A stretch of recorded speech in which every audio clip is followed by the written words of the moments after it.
అనకాపల్లి జిల్లాలో జనసేనకు జలకిచ్చారు Yalamanchili YS MPP Shilaparasetti Uma. ఆమె భర్త జంపపాలెం ఎంపీటీసీగా ఉమా ఉన్నారు.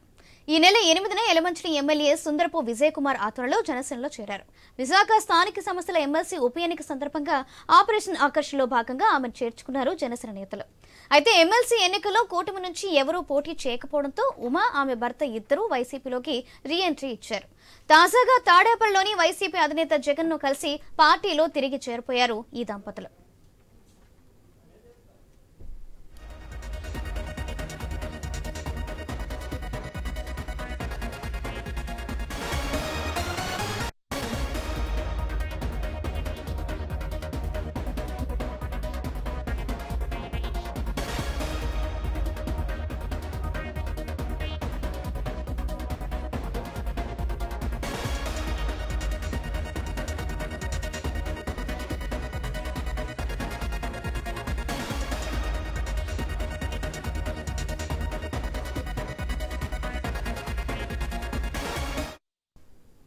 అనకాపల్లి జిల్లాలో జనసేనకు జలకిచ్చారు యలమంచిలి వైఎస్ ఎంపీపీ శిలపరశెట్టి ఉమా. ఆమె భర్త జంపలపాలెం ఎంపీటీసీగా ఉన్న ఉమా ఈ నెల 8న యలమంచిలి ఎమ్మెల్యే సుందరపు విజయ్ కుమార్ ఆధ్వర్యంలోని జనసేనలో చేరారు.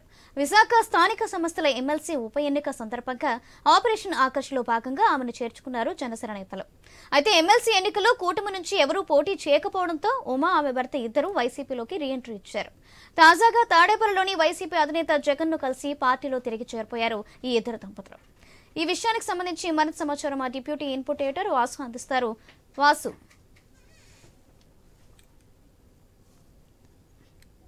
ఉమా యలమంచిలి మండల పరిషత్ వైస్ ఎంపీగా పదవిలో ఉన్నారు.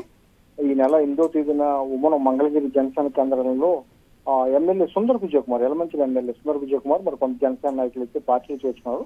ఉమను జనసేన పార్టీ కండువ కప్పి ఫోటోలు మీడియాకు విడుదల చేశారు. అయితే ఐదు రోజులు వ్యవధిలోనే ఉమా తిరిగి మళ్ళీ వైఎస్పీలో చేరిపోయింది.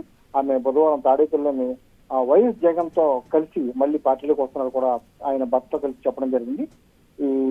ఇదంతా కూడా ఎమ్మెల్సీ ఎన్నికల్లో భాగంగా ఆ పార్టీ నుంచి ఈ పార్టీ నుంచి ఆ పార్టీలోకి వెళ్లేందుకు స్థానిక సంస్థల్లో ఓటు హక్కు ఉన్న అందరూ కూడా కొంతమందిని ఆ పార్టీలు చేర్చుకునేందుకు జనసేన అయితేనే లేకపోతే టీడీపీ అయితేనే అంగీకరించింది. వాస్తవానికి కూటమి అభ్యర్థిగా ఒక అభ్యర్థిని పెట్టాలని కూడా ఎమ్మెల్సీ ఎన్నికల్లో నిర్ణయించారు. ఇందులో భాగంగానే వీళ్ళందరూ కూడా పార్టీలు చేర్చుకునేందుకు కొంతమంది అంగీకరించారు. అందులో భాగంగానే ఉమతో పాటు ఇంకొక సర్పంచ్, మరో ఎంపీటీసీ కూడా జనసేనలో చేరారు. అయితే కూటమి అభ్యర్థి పెట్టడం ఉపసంహరించుకోవడంతో, ఎన్నిక లేకపోవడంతో ఉమా తిరిగి తన సొంత పార్టీకి వెళ్ళిపోవడం జరిగింది. జనసేనలో 5 రోజుల్లో కూడా ఎమ్మెల్యేకపోయిన కూడా చెప్పడం జరిగింది.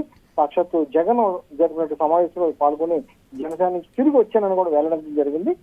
ఇదంతా కూడా రూరల్ లో అనకాపల్లి జిల్లాలో చాలా మండలాల్లోనైతేనే చాలా ప్రాంతాల్లో స్థానిక సంస్థ ఓటు హక్కున్న అందరూ కూడా పార్టీ మారేందుకు సిద్ధమయ్యారు ఎలక్షన్ నేపథ్యంలో. కానీ ఎలక్షన్ లేదని తెలియగానే మొత్తం వీరంతా కూడా ఎమ్మెల్సీ ఎలక్షన్ ఏకగ్రహం అవుతుందని తెలియగానే వీళ్ళంతా కూడా ఉపసంహరించుకోవడం జరుగుతుంది. అందులో భాగంగా కొందరు ఒకరిద్దరు ఈ విధంగా పార్టీలు మారారు.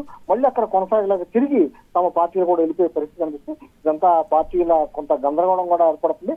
5 రోజులు కూడా జనసేనలో ఉండలేకపోయారని కూడా విమర్శలు కూడా వ్యక్తం అవుతున్నాయి. ఈ నేపథ్యంలో తిరిగి ఇంకా వెళ్ళిన వారు తిరిగి కూడా వెనక్కి వస్తారా, మరి ఎక్కడ ఉంటారని వేచి చూడాల్సిన అవసరం అయితే ఉంది. అంటే సొంత గుడికి ఇంకెవరైనా నేతలు వచ్చే అవకాశం ఉందంటారా వాసు? అంటే ఇప్పుడు వచ్చే కొంతమంది యలమంచిలి నియోజకవర్గంలో అంటే రూరల్ ప్రాంతాల్లో అనకాపల్లి జిల్లాలో యలమంచిలి అయితే పాయకరపేట అయితేనే పాడేరు, అరకు ప్రాంతాల్లో ఎన్నికలు జరుగుతాయని కూడా అనుకున్నారు. వీళ్ళందరూ కూడా సాక్షాత్తు జగన్ దగ్గర తీసుకెళ్లి ఎమ్మెల్సీ ఎన్నికల నేపథ్యంలో ఓటు హక్కున్న ప్రతి ఒక్కరు కూడా జగన్ తో సమావేశం ఏర్పాటు చేయడం జరిగింది. కొంత పార్టీ మారాలనుకున్న వాళ్ళు కూడా పార్టీ జగన్ మీటింగ్ తర్వాత నిర్ణయం మార్చుకున్నారు. కొంతమందిని అయితే క్యాంపులకు కూడా పంపించారు. అయితే కొంతమంది ఎప్పటికీ పార్టీ మారేది, అందులో కొంతమంది తిరిగి వచ్చే అవకాశం కూడా ఉందంటున్నారు. ఎందుకంటే ఇప్పుడు ఎన్నికల నేపథ్యంలో తాయిలాలు ప్రకటించారు. అందులో భాగంగా వీళ్ళంతా కూడా పార్టీలు మారేదనే ఆరోపణలు వస్తున్న నేపథ్యంలో మరి అటువంటి పరిస్థితి ఏం లేనందున తిరిగి కూడా పార్టీకి తిరిగి వచ్చే అవకాశం కూడా ఉంది. Thank you Vasu.